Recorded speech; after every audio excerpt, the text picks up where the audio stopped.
This is an Audi A3 8L 1.8 turbo, 150 horsepower from the factory.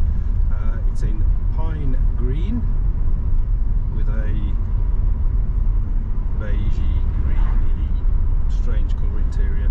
Now obviously everyone likes black. I would have preferred black. Didn't really much like this interior when I bought the car, but it is growing on me. It is actually quite nice. So the car itself, it's a 2002 A3 1.8T, done just over 93,000 miles. It actually does drive really well. Plans for the car, I'd like to get out and do some track days in it.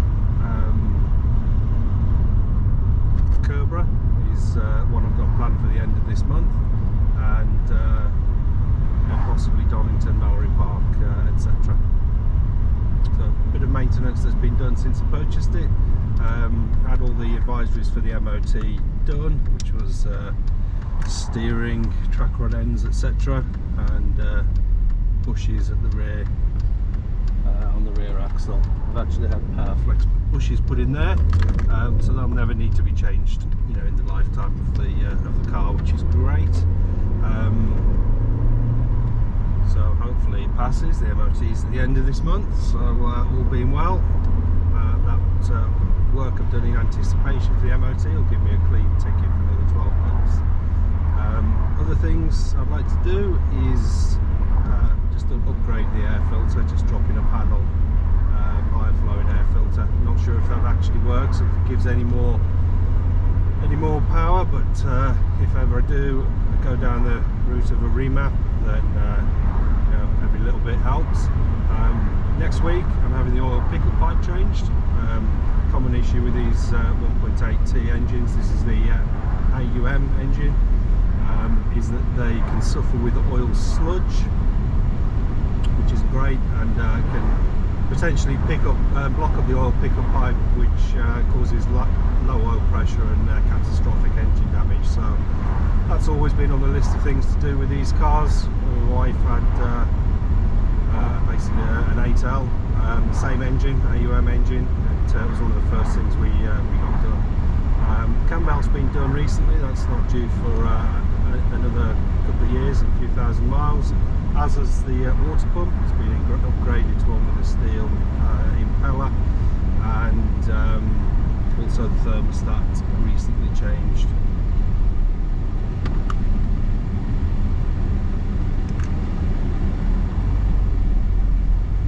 Other mods, particularly if I go down a tuning route, would be a upgraded clutch and flywheel. Now on these, you can put the G60 clutch, solid flywheel in, and VR6 clutch.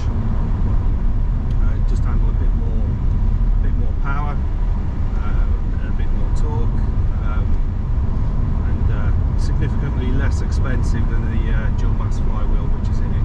Don't believe it's ever had a clutch done. There's no history of it in its paperwork, and the clutch biting point is quite high, and apparently that's quite normal for these engines, but we'll see. At the moment, no evidence of it slipping or any sort of problems with the clutch.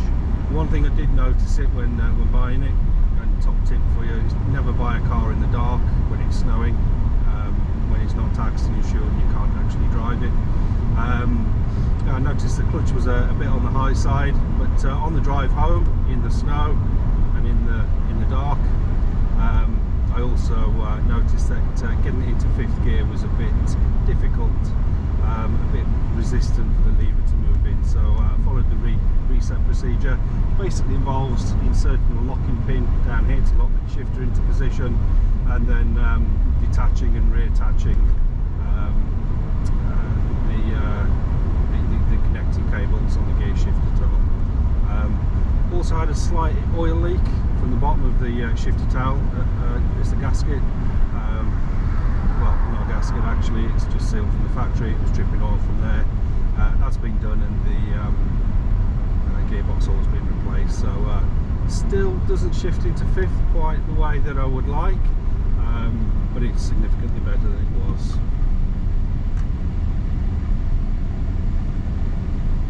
Turn that down a bit. So it's starting to get quite warm. The new thermostat's obviously doing its job nicely.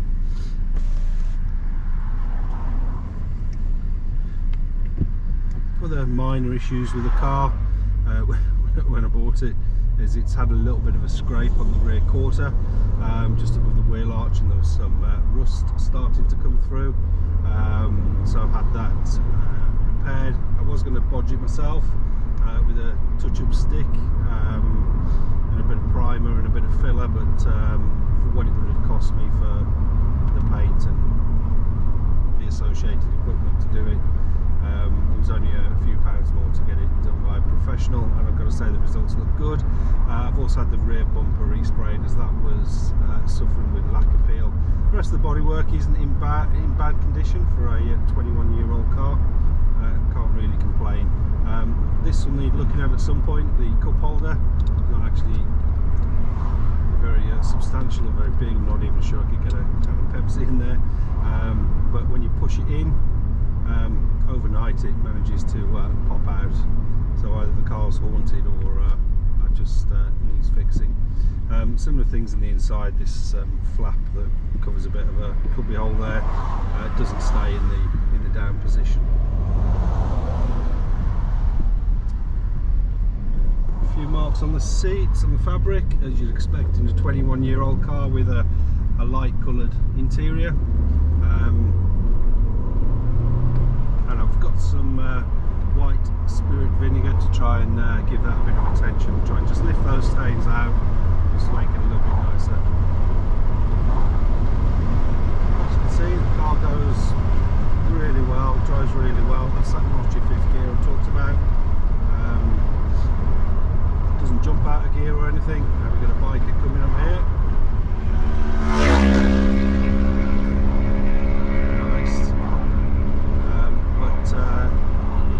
It's a bit notchy to get in, and also when you pull it out, it takes a bit of effort to get it out, put it into fourth.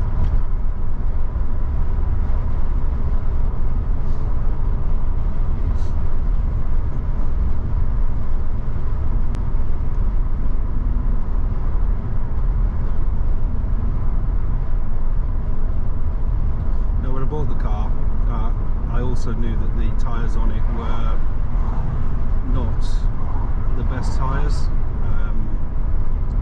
They were in good condition with loads of tread, but they were brand names that I'd never heard of.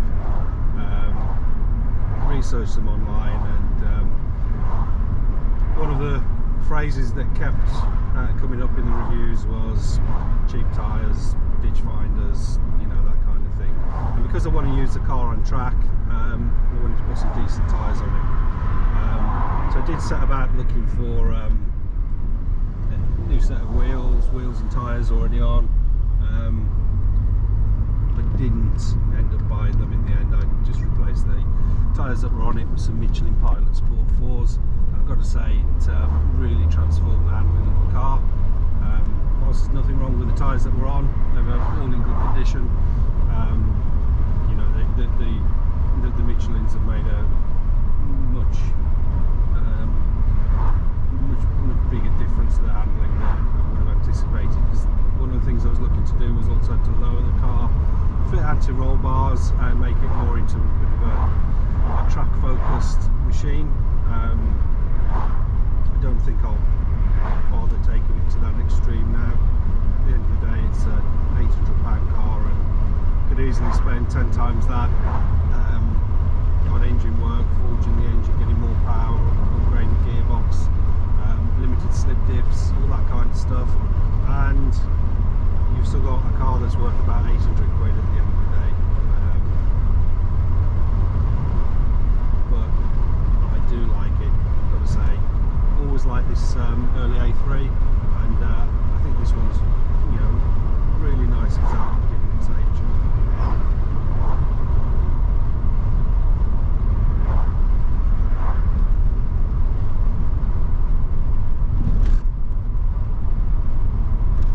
I'm not sure the power Powerflex bushes on the rear axle actually make any difference at all to the handling. I don't notice any difference with them whatsoever, to be honest. It's just done for peace of mind that it's not going to be an MOT failure, and I'll never need to change them again. And the purple under there looks quite nice, different.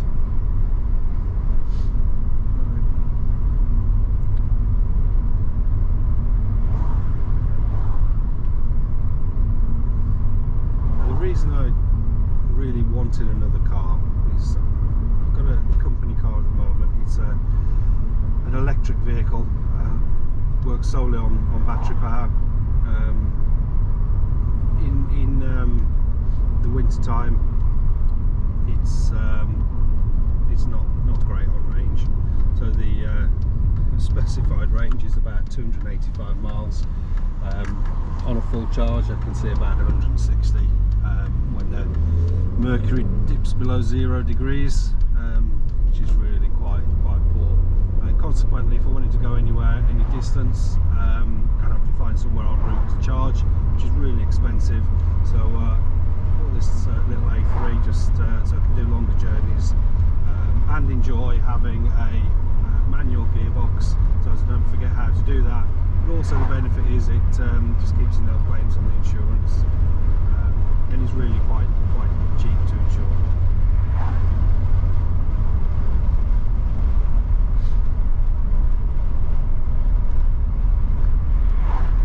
Other issues with the car is the usual loss of pixels.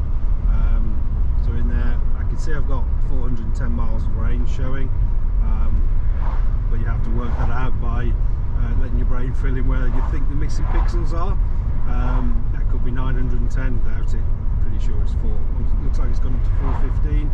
I'm not going to bother fixing that, but it is quite a cheap fix. Apparently it's about £100, and it showed me that it's I believe it's showing it's 5.5 degrees outside, which again, you have to let your brain fill in the missing pixels.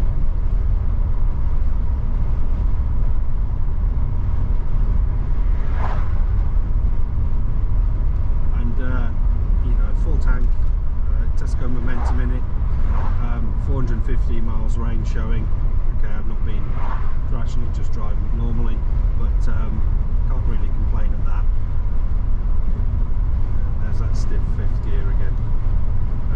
Might need to get that looked at properly, because I was really hoping the fluid change and the shifter recalibration would fix that, but it's not fixed it. So whatever's up with that could be a shifter fork. You might need a new gearbox, but you can pick gearboxes up for these, the O2Js, on Facebook Marketplace, 100 quid plus, so not a big deal, but just a replacement of it. And of course, you never know, the one that you buy could be worse than the one that you're taking off.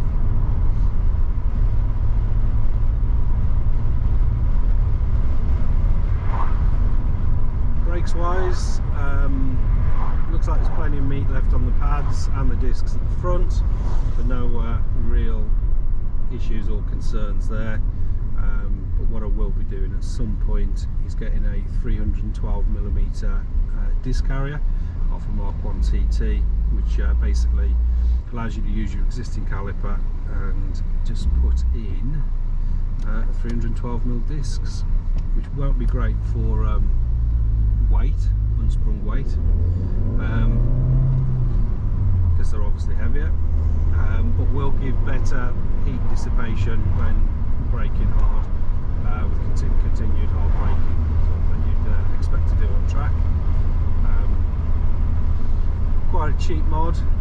If you do the work yourself, you can pick a set of 312mm brake caliper carriers up for 30, 40, 50 quid, so not a great investment there. And as I say, I won't do that until the discs and pads need changing, and when they do, I'll just put on some bigger discs. Just do the front, might just leave the rears standard. but actually I think the rears will need doing before the fronts, looking at the condition of them, so we might just do the whole lot.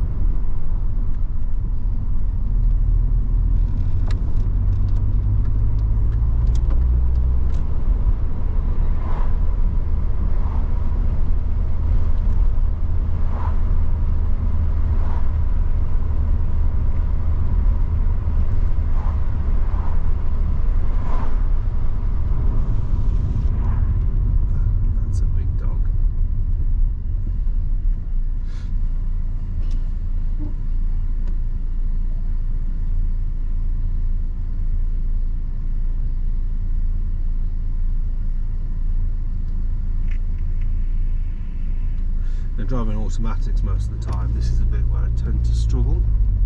Forget to change gear when coming to a stop, forget to press the clutch, all that sort of stuff. So yeah, it's almost feels like I'm a learner driver again.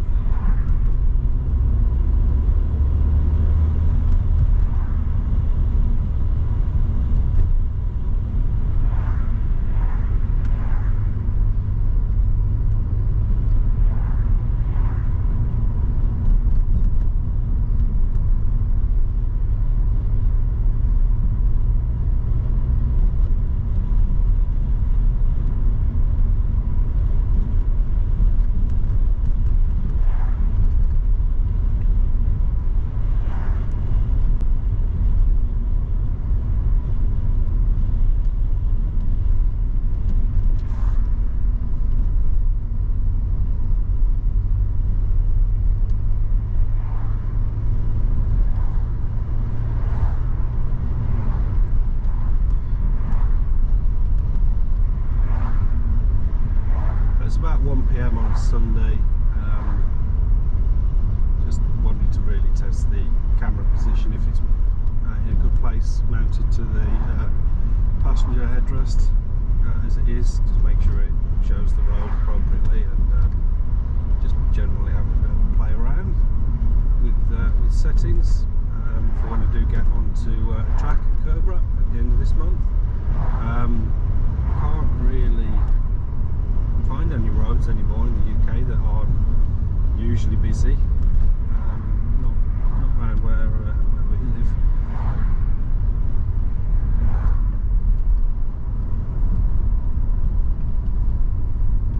So yeah, consequently,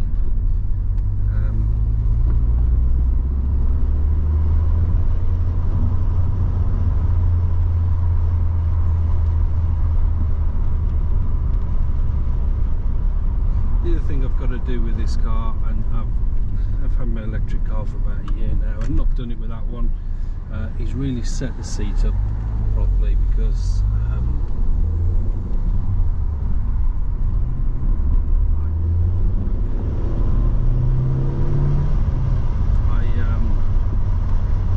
yeah, not quite in the optimal position.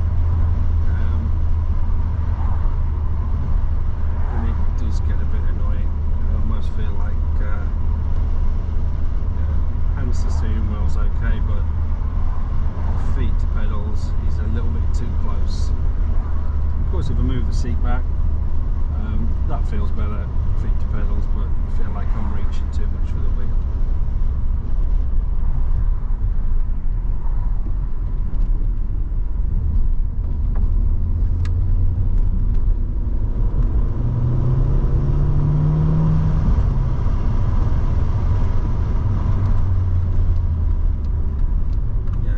Love these 20 valve turbo engines.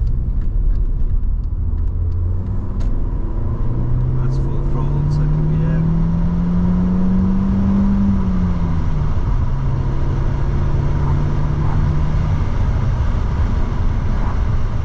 Be careful down here, because there's apparently wild boar and deers.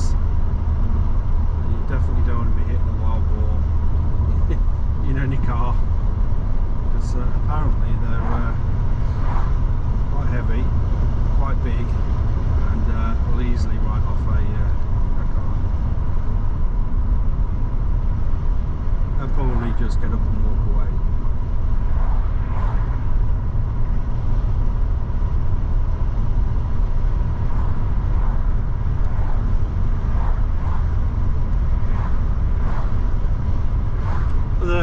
things I need to do with this car is check the PCV system. It's had no deletes. It's perfectly standard as far as I'm aware.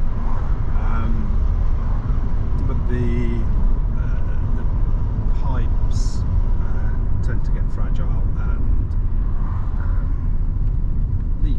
So you get loose leaks, you get a smell of oil. Look at the state of these roads. I don't know if the camera's picking this up, but cool, blimey. How awful.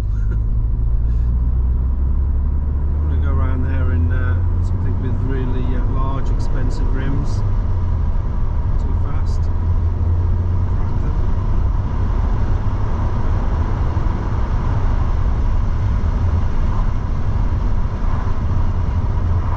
Yeah, that fifth gear feels a little bit better the more I use it. It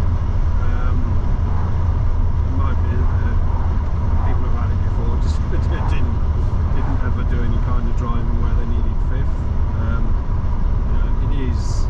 It is a low mileage car, really, considering the age. It's got 5,000 miles a year, probably been used on the school run.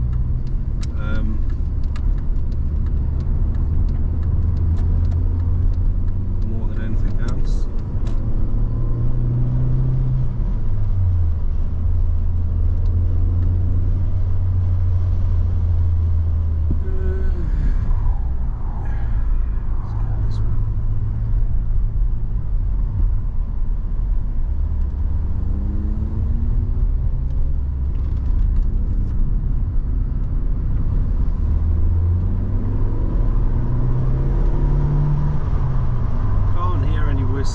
But again, it's just something that with these cars of this age,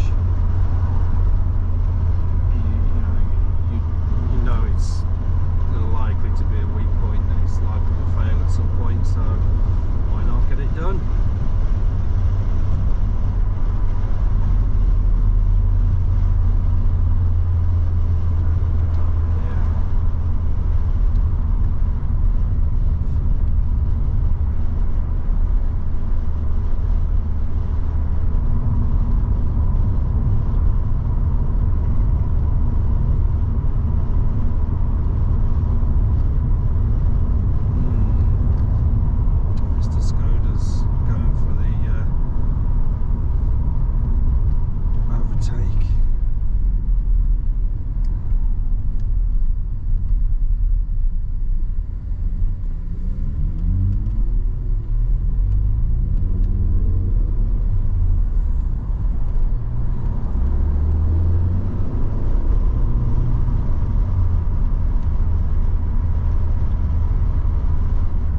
The other problem, wherever you drive, there's speed cameras, average speed cameras,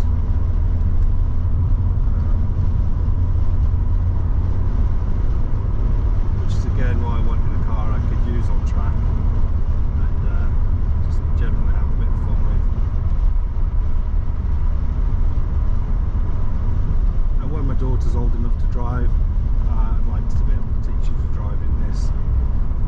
And maybe she could have this as a first car. Yeah, it'd be classic.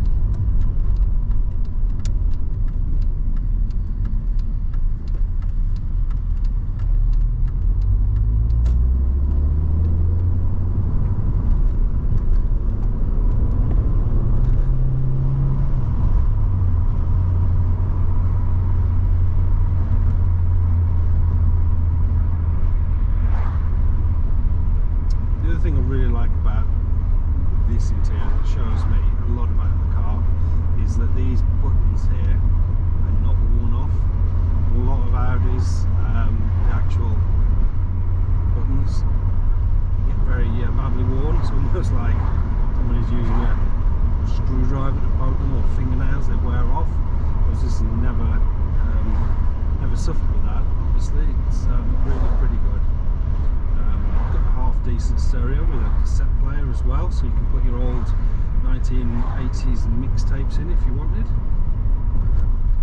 Not sure where all mine have gone. But yeah, it's quite a confusing feature. Doesn't look like there's a tape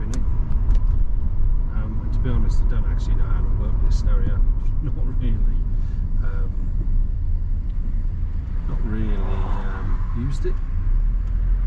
Just to have Radio 5 on, because I'm old. You know, listen to the news. And I want to pop to Tesco and get some bits and bobs. It's on my to-do list today, so probably shouldn't I, whilst I'm here.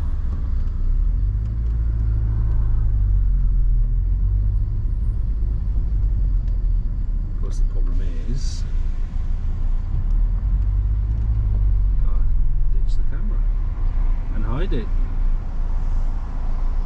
Don't want to be getting broken into.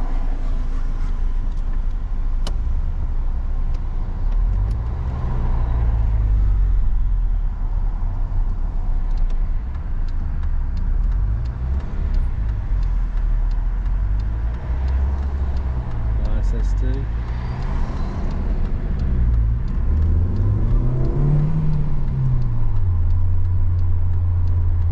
Oh, nice sounding car, those. 5-cylinder.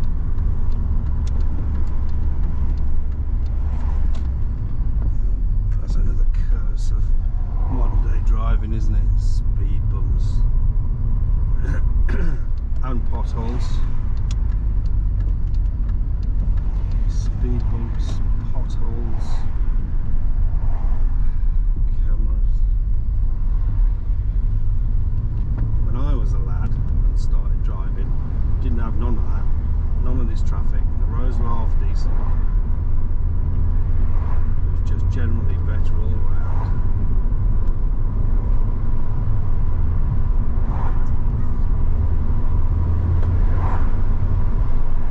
Generally better all round and just easier.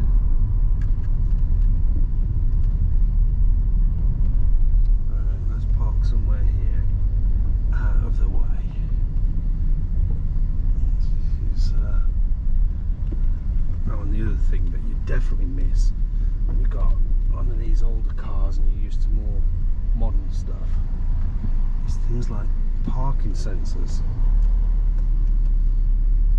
and reversing cameras, and just little things like the mirror that tilts a little bit so you can see if you're in the lines. Yeah. Probably not the best job I've ever done of parking a car. We're in the lines. So hopefully when I look at this video I won't sound like too much of an idiot, and I've got the exposure correct through the windscreen, and actually be sort of nicely tested for what we need it to do when we use the GoPro on track. Right, 30 minutes. 30 minutes of waffle. Something went wrong.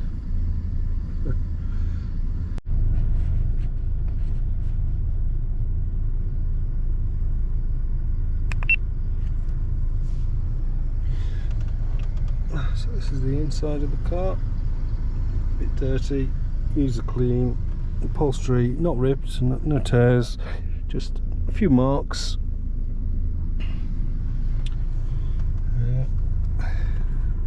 Pixelated dash, as I was talking about. Idles rock steady.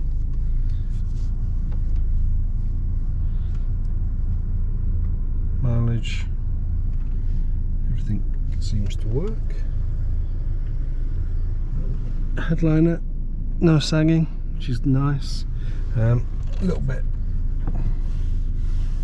on here where it's starting to come away, but overall not bad at all.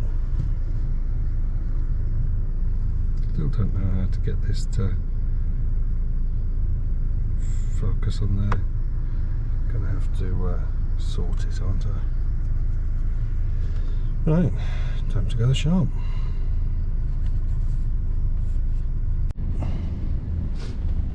Right then, Tesco shopping done. Turn the lights on, there you go. Yeah, Tesco shopping done. Time to head back. Go on then. There you go.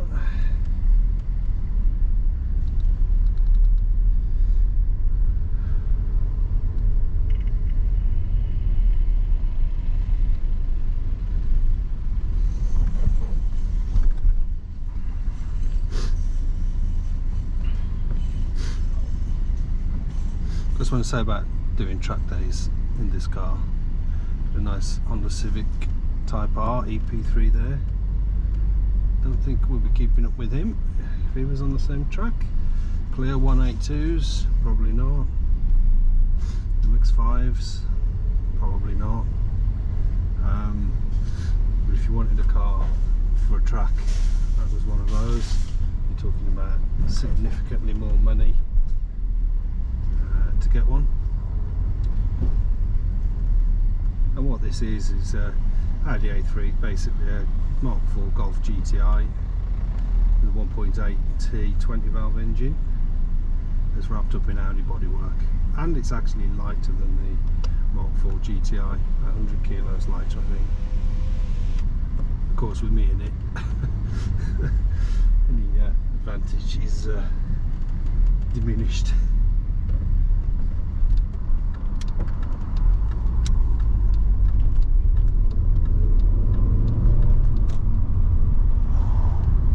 Can do with these, because the engine's so tunable, you can get, depending on how much money you spend, sort of 400 or 500 horsepower, but that is bigger turbos, intercoolers, injectors, forged rods, pistons. You know, you really have to build the engine. But from a basic remap, you know, a flash remap, not even a rolling road remap on these, you can be looking around 200 horsepower, which isn't bad if you took it to a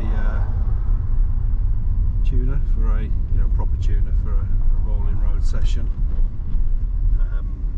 On this engine, you know, standard, you might be seeing just over 200, 220. Depending on what mods you've done. But,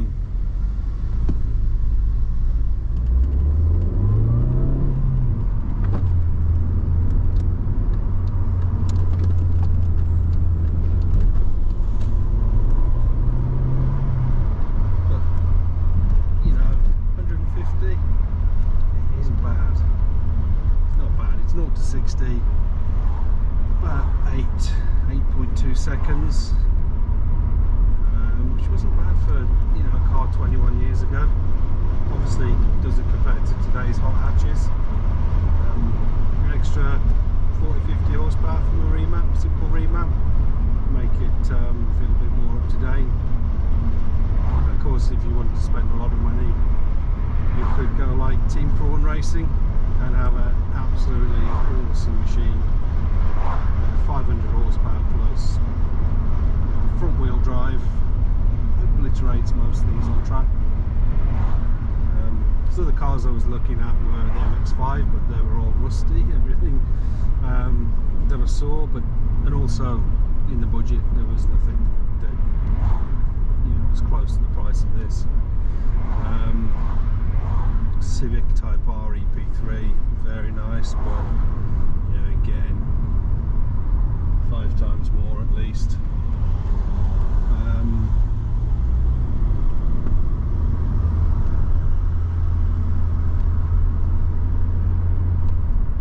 Renault Clios, really would love a Renault Clio 182, 172, but again, nothing, you know, came close, you know, for the cost. All significantly more, and that is obviously because there's a lot of demand for them. They're a great car for track, but just couldn't justify spending that. Plus, you know, every car has its weakness, but I gather those tend to have problems with gearboxes, notwithstanding the sticky fifth.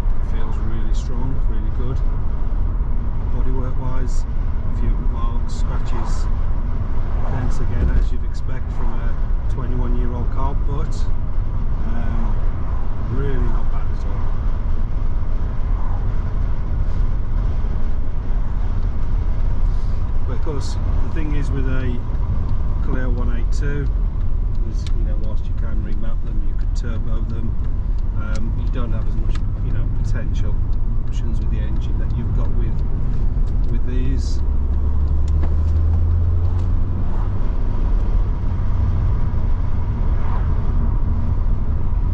The other option on the list, which was more affordable, surprisingly, was an Audi TT Mark 1 225 BAM engine, 4-wheel drive.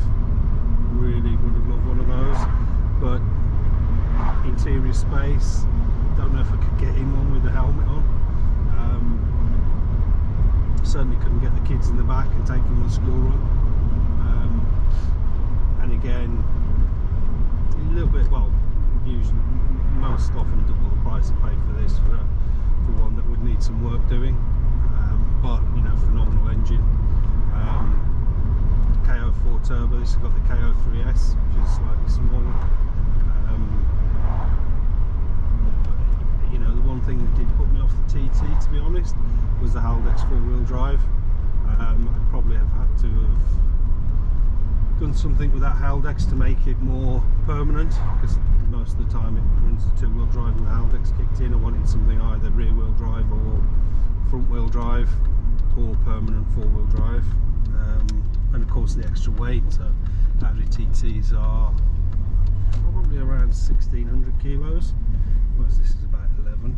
So whilst you've got a bit of extra power, you've also got a lot of extra weight. And there's the electric charger.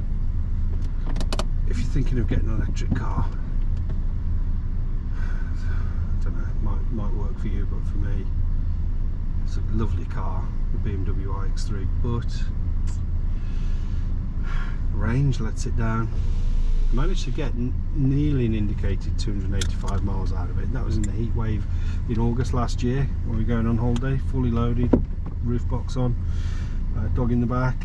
And I was driving like I had the judge sitting next to me and the police next to me. I was, you know, very, very careful on the accelerator, driving really steadily, really slow, not even getting close to the speed limit on most roads. Did not have the air conditioning on, despite it being over 30 degrees outside, and managed to keep the, you know, the indicated range about the 285 mark. And then I charged up in Aberystwyth University. It cost me about 40 quid for a 50% charge, and then decided air conditioning's got to go on because we were melting. To be honest, to do the same journey again, whilst I couldn't get the dog in the boot and roof box on this, I'd rather drive this any day, anywhere. It puts a smile on my face. It is a really old car,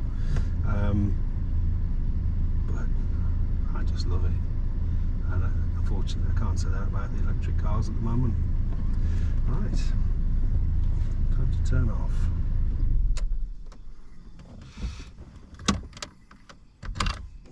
Disconnect that. I've got to get a hardwire kit for that. Now this, when I bought the car, the guy was a mechanic who bought it from, young lad, lovely guy, but obviously being a mechanic you've got dirty clothes, dirty shoes and stuff, so he'd wet vac the interior, and in the winter whenever you wet vac an interior in a car, you get moisture and condensation. So I bought that from Amazon, an Apollos bag of silica. Basically just dried the car out. Prior to that, windows steamed up every morning, a lot of condensation. That thing dried it out in a couple of days, so well worth getting. Anyway, hope you enjoyed it.